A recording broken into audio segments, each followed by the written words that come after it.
उस सीन को याद करती हूँ। जब भी मैं उस सीन को सोचती हूँ कि बाबा साहेब कैसे एक एक आंसू उन्होंने बहाया होगा, कैसे हम जैसे लोगों के लिए उन्होंने अपने आंसू हमारे लिए बहाए ताकि आप जैसे लोग यहाँ पे बैठ सके, हम जैसे लोग यूनिवर्सिटीज में पढ़ सके।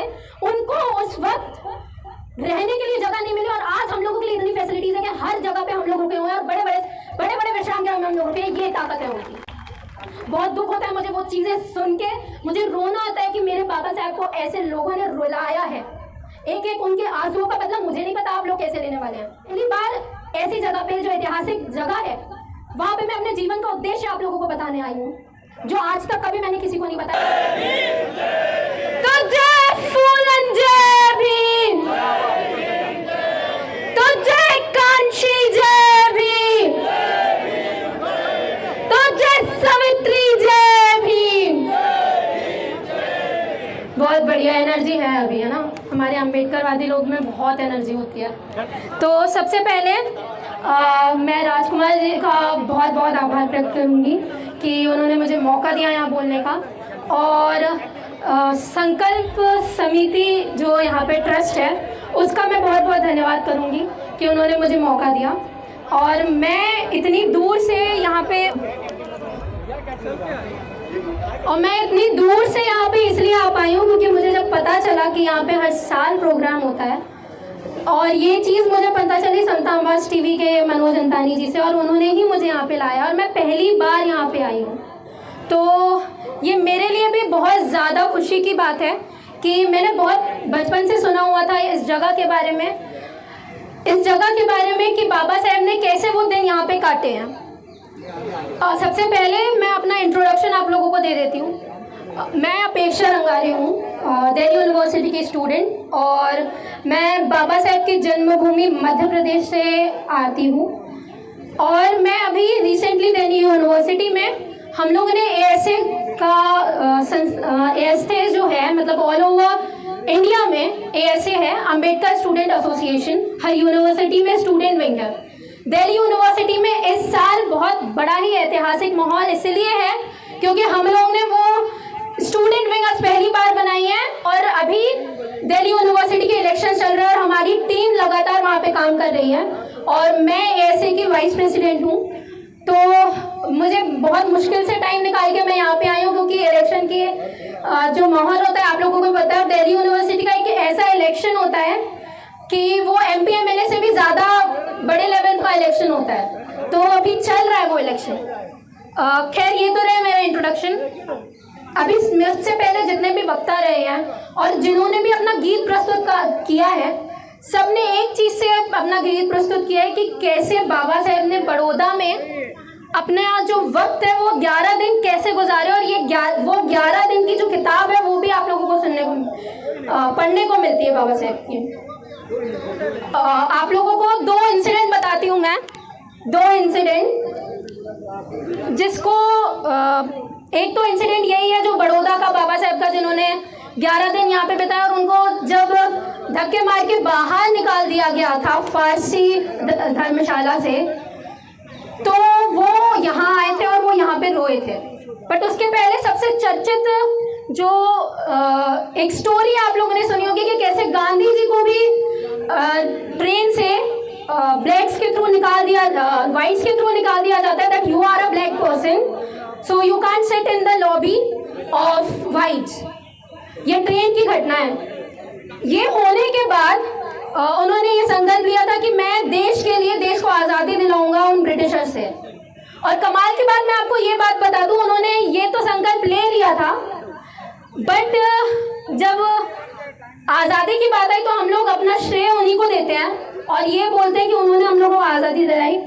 और अभी मैं जो आपको चीज़ बताने वाली हूँ वो मेरी कही हुई चीज़ नहीं है, वो NCERT में लिखी गई है। जो किताबें हम लोग पढ़ते हैं उसमें ये चीज़ लिखी गई है कि जब World War II चालू हुआ था और ब्रिटिशर्स World War II में थे, उस वक्त इंडिया भी लड़ रहा था ब्रिटिशर्स के सपोर्ट में, और उस वक्त ये ट्रीटी रखी गई थी उनके सामने, उन ब्रिटिशर्स के सामने, कि हम एक शर्त पे आएंगे कि आप हमारे देश को आज़ादी दोगे। तब उन्होंने एक चीज़ कही थी कि हम लोगों को इतना लॉस हो चुका है World War II में कि अब हम लोगों को देश को छोड़ के ही जाना है।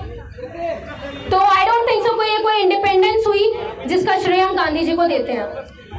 एक बात। दूसरी बात, बड़ौदा का जब बाबा साहेब अम्बेडकर शिवाजी गायकवाड़ की स्कॉलरशिप से बाहर पढ़ने गए थे और जब स्कॉलरशिप पढ़ाई खत्म करके वो वापस आए, तब उनको ये बोला गया था कि आपको उनके यहाँ पे काम करना पड़ेगा। और काम कोई छोटा मोटा काम नहीं था, अभी के वक्त में जो IAS IPS लोग होते हैं वैसा काम था। और जब ये चर्चा पहुंची बड़ौदा में और उनके महल के सारे कर्मचारियों को ये बात पता चली, तो पहले अफवाहें उड़ाई गई कि ये छूट है, इसको रहने ना दिया जाए। और कई ऐसी घटनाएं हुई। There are lots of tribals and tribulations जो उन्होंने फेस किए थे वहाँ पे, बट उसके बावजूद भी उन्होंने बहुत सारे आश्रम देखे, रहने की जगह देखी, उनको रूम रेंट में कहीं नहीं मिला। तब एट लास्ट वो फारसी कॉटेज में जाते हैं और कहते हैं कि मैं एक ब्राह्मण हूँ, क्योंकि उनको रहना ज़रूरी था, क्योंकि उनको पढ़ाई करनी थी और स्कॉलरशिप से वापस पढ़ने के लिए बाहर जाना था। बट कुछ टाइम बाद उनको जब पता चलता है लोगों को कि वो दलित कम्युनिटी से बिलोंग करते हैं और महाराज जाति से हैं, तो उनको धक्के मार के बाहर निकाल दिया गया था वहाँ से। तब वो आए थे बड़ौदा के उस पेड़ के नीचे जहाँ पे आज हम लोग ये कार्यक्रम मना रहे हैं, और वही पेड़ पीछे है। आज बहुत खुशी के साथ हम लोग यहाँ पे आते हैं और बहुत खुशी के साथ में हम लोग ये सारी चीज़ें, ये सारे सेलिब्रेशंस करते हैं। बट जब भी मैं उस सीन को याद करती हूँ, जब भी मैं उस सीन को सोचती हूँ कि बाबा साहेब कैसे एक एक आंसू उन्होंने बहाया होगा, कैसे हम जैसे लोगों के लिए उन्होंने अपने आंसू हमारे लिए बहाए, ताकि आप जैसे लोग यहाँ पे बैठ सके, हम जैसे लोग यूनिवर्सिटीज में पढ़ सके। उनको उस वक्त रहने के लिए जगह नहीं मिली और आज हम लोगों के लिए इतनी फैसिलिटीज है कि हर जगह पे हम लोग रुके हुए हैं और बड़े बड़े विश्राम गृह में हम लोग रुके हैं। ये ताकत है उनकी। बहुत दुख होता है मुझे वो चीज़ें सुन के, मुझे रोना आता है कि मेरे बाबा साहब को ऐसे लोगों ने रुलाया है। एक एक उनके आंसुओं का बदला मुझे नहीं पता आप लोग कैसे लेने वाले हैं, मुझे नहीं पता। यहाँ के सारे लोग बोल रहे थे कि मैं एक संकल्प लेता हूँ, हाँ सॉरी आप लोगों को संकल्प लेना चाहिए, ये लेना चाहिए। वो मैंने आज तक कभी किसी को नहीं बताया कि मुझे अपने ज़िंदगी में क्या करना है, अपने जीवन का मेरा उद्देश्य क्या है। लोग मुझसे पूछते हैं कि आप स्टडीज़ में आए हैं, आप दिल्ली यूनिवर्सिटी में पढ़ रही हैं, ऑफ कोर्स आपको कुछ ना कुछ तो करना ही होगा। तो मैंने हमेशा से कहा है, और पहली बार ऐसी जगह पे जो ऐतिहासिक जगह है वहाँ पे मैं अपने जीवन का उद्देश्य आप लोगों को बताने आई हूँ, जो आज तक कभी मैंने किसी को नहीं बताया, और जिसके लिए मैं अपनी लाइफ टाइम वो उद्देश्य वो संपूर्ण करने के लिए काम करने वाली हूँ। वो है एजुकेशन। फ्री एजुकेशन दिलाने के लिए मैं अपनी लाइफ को आज यहाँ से मैं शपथ लेती हूँ, ये संकल्प लेती हूँ कि मैं अपनी पूरी लाइफ एजुकेशन को फ्री ऑफ कॉस्ट पढ़ाने के लिए जो भी मुझे करना होगा मैं करूँगी। I know doctor Ambedkar ji के पास भी कोई पैसे नहीं थे और मेरे पास भी कोई पैसे नहीं है। मैं आप लोगों की फैमिली से आई हुई बेटी हूँ और मुझे पता है कि मेरे पापा कैसे कैसे मुझे यहाँ पे पढ़ाते हैं और दिल्ली यूनिवर्सिटी में पढ़ाते हैं। पर मैं अपनी नॉलेज को अपने तक रख के कोई सेल्फिश पर्सन नहीं बनना चाहती। I want to use my knowledge, I want to use my studies towards you, towards my community. और यही शायद संकल्प बाबा साहब ने लिया था कि हमारे बच्चे आगे आए, पढ़े लिखे और हमारे समाज के लिए काम करें। तो ये संकल्प मैं आज पहली बार यहाँ पे बता रही हूँ और मैं अपनी ज़िंदगी में यही संकल्प पूरा करने के लिए काम करूँगी। दूसरी बात, मैं क्यों बोल रही हूँ कि एजुकेशन बहुत ज़्यादा इंपॉर्टेंट है। एजुकेशन इसलिए इंपॉर्टेंट है क्योंकि अभी मैं देख रही थी दो बच्चों को यहाँ पे केवी की ड्रेस पहने हुए हैं। I am a student of a KV में एक NCERT बुक चलती है, आप लोगों को पता होगा, और जो कैरिकुलर है वो ये है कि 6th और 7th क्लास में उनको महाभारत और रामायण पढ़ाई जाती है। So I just want to ask why you have to teach them these kinds of myths जो कभी रियलिटी में हुए भी नहीं थे इतिहास में। और वही के वही प्रियम्बल जो है हमारा, जो NCERT में प्रियम्बल होता है, उस प्रियम्बल को अलग कर दिया गया है। हम आंदोलन तो करते हैं, हम इस चीज में कभी आंदोलन नहीं करते कि हमारी बुकों से वो प्रियम्बल जिसको बाबा साहब ने तैयार किया था वो हमारी NCERT बुक से हटाया जा रहा है। ये रियलिटी है एजुकेशन की।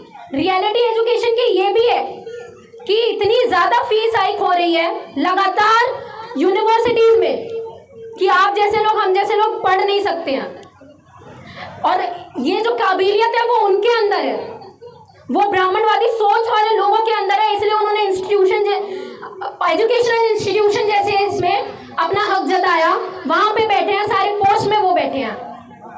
ये उन्होंने चाल चली क्योंकि उनको पता था एजुकेशन इज द ओनली की। और हमारे डॉक्टर अंबेडकर जी ने वो कब से बोल के रखा था कि सबसे पहले आप अपनी शिक्षा ग्रहण कीजिए, शिक्षित रहिए, संगठित रहिए, संघर्ष करें, ये कहा था उन्होंने। हम लोग बाकी सारी दो चीजें तो करते हैं, संगठित भी कहीं ना कहीं हो जाते हैं। 21 तारीख के आंदोलन को हमने देखा था, संघर्ष भी हम लोग सड़कों पर कर ही रहे हैं, पर कितने लोग शिक्षा के टुवर्ड्स काम कर रहे हैं? कितने लोगों ने ये सोच के रखा कि हम अपने बच्चों को फॉरेन यूनिवर्सिटीज में पढ़ाएंगे? मुझे आप बताएं। और जब मैं यहाँ पे बोल रही हूँ कि एजुकेशन फ्री हो सकती है, तो मैं अपने मनगढ़ंत कहानी नहीं बता रही हूँ। जर्मनी, फ्रांस, स्वीडन, स्विट्जरलैंड जैसी बड़ी बड़ी यूनिवर्सिटीज, स्कूलिंग नहीं यूनिवर्सिटीज की बात कर रही हूँ, जिसमें कॉलेज में बच्चे पढ़ते हैं, तब वहां पे फीस 0 होती है। और हमारी जो यूनिवर्सिटी, दिल्ली यूनिवर्सिटी, मुझे शर्मा को क्या ये बात कहनी पड़ रही है कि एशिया की तो छोड़िए, इंडिया में भी अब वो 3rd 4th नंबर पर आ चुकी है। वहां की फीस है 30,000 पर ईयर। आप पढ़ाएंगे कैसे बच्चों को? दिल्ली की यूनिवर्सिटी में रखेंगे कैसे? आप उनके किराए का पैसा कैसे देंगे? उनको अपनी जरूरतें पूरा करने का पैसा कैसे देंगे? कहाँ से आएगा आपके पास इतना पैसा? और ऊपर से फिर वो कर देते हैं SC ST सब क्लासिफिकेशन कि हमारे बच्चे आए भी ना। जो लोग आ रहे हैं उनके पेट में दर्द हो रहा है कि भाई अब हमारे बच्चे IAS बन चुके हैं, हमारे बच्चे जज बन चुके हैं, हमारे बच्चे सिविल्स में जा रहे हैं, हमारे बच्चे आर्मी में जा रहे हैं। पर ये इन सब जगह में हमारे बच्चे जा रहे हैं, ये उनको दर्द होता है पेट में कि भाई जितने बच्चे जा रहे हैं उतने बच्चे भी ना जाए। और मैं आपको ये चीज इसलिए कह रही हूँ कि हमारे लोगों का कोई हक नहीं है, कोई हक नहीं है। जो सेंट्रल कम्युनिटीज है वहां पे सेंट्रल लेवल में आपको बता दो, गवर्नमेंट के जो गवर्नमेंट लाई है ना सब क्लासिफिकेशन, गवर्नमेंट के अंडर में सेक्रेटरी 87 होने चाहिए, ठीक है? 87 में से 4 सेक्रेटरी SC और ST के हैं। तो आप बताइए हमारे कौन सा क्रिमिनल है? कोई क्रिमिनल नहीं है हमारा। और आप उस चीज के लिए लड़ रहे हैं, जो हमारे लोग वहां पे पहुंचे वो भी ना पहुंचे, और आप फिर वैसे ही गुलामी की जिंदगी जिए। और यहाँ पे जब बाबा साहब अम्बेडकर ने फैसला लिया था कि मैं अपने बच्चों को ये दिलाऊंगा, मैं अपने बच्चों को हक दिलाऊंगा कि कास्ट डिस्क्रिमिनेशन तो फिनिश होगा ही होगा, साथ में एजुकेशन इंस्टीट्यूशन में भी हमारे बच्चे बैठेंगे। और ये जितने लोग बोलते हैं ना कि रिजर्वेशन हम लोगों को डॉक्टर अंबेडकर की वजह से मिला, डॉक्टर अंबेडकर की वजह से मिला है, मैं आपको एक बता दूं, ये समझौता है। डॉक्टर अंबेडकर ने कभी रिजर्वेशन की बात नहीं की, कभी जॉब में जाने की बात नहीं की आप लोगों के लिए, कभी नहीं की उन्होंने ये बातें। उन्होंने हमेशा कहा कि हम लोगों को बस हक मिले, हमारे लोग सत्ता पे जाए, अपने हक को छीन के लेके आएंगे, ये बात है। और जो उन्होंने हक दिलाया था वो सेपरेट इलेक्टोरेट का हक था कि हम लोग 2 वोट दे सके और अपने लोगों को जो हमारी बात करेगा उसको सत्ता में बैठाएंगे। बट गांधी जी की वजह से पूना पैक्ट साइन हुआ, जिसमें हम लोगों को रिजर्वेशन मिला। और आप लोगों को आज जिसको कोसा जाता है ना कि रिजर्वेशन की बदौलत आप लोग आके बैठते हो, तो कहो वो अंबेडकर की देन नहीं है, वो तो मजबूरी थी। हम जब आते हैं तो हम लोग सेपरेट इलेक्टोरेट के आते हैं। ये तो आप लोगों की देन है, गांधी जी की देन है कि हम लोगों को मजबूरी करनी पड़े। आपको रिजर्वेशन हटाना है, आप रिजर्वेशन हटाओ, हमको हमारा सेपरेट इलेक्टोरेट दे दो। हो सकता है ऐसा? आप लोग बताइए, हो सकता है? नहीं हो सकता, क्योंकि उनको पता है कि हमारे लोग सत्ता पर बैठ जाएंगे। उनको पता है कि जो MLA MP जाते हैं ना सत्ता पे, वो लोग हमारी बात करने लगेंगे। और यहाँ पे आप लोग जैसे आश्रम गृह में बैठे हैं ना, इतने लोग एक साथ, उस टाइम में फिर आप लोगों को एक एक स्वीट मिल जाएगा रहने के लिए, एक एक विश्राम गृह सबको मिल जाएगा, पर उनको पता है हमको हक नहीं देना। ये रियलिटी है। बस मैं अपनी बात ख़त्म करती हूँ और लास्ट में सिर्फ एक नारे के साथ में ख़त्म करूँगी ये बात। जीवन में अभी असली उड़ान बाकी है, हमारे इरादों का अभी इम्तिहान बाकी है।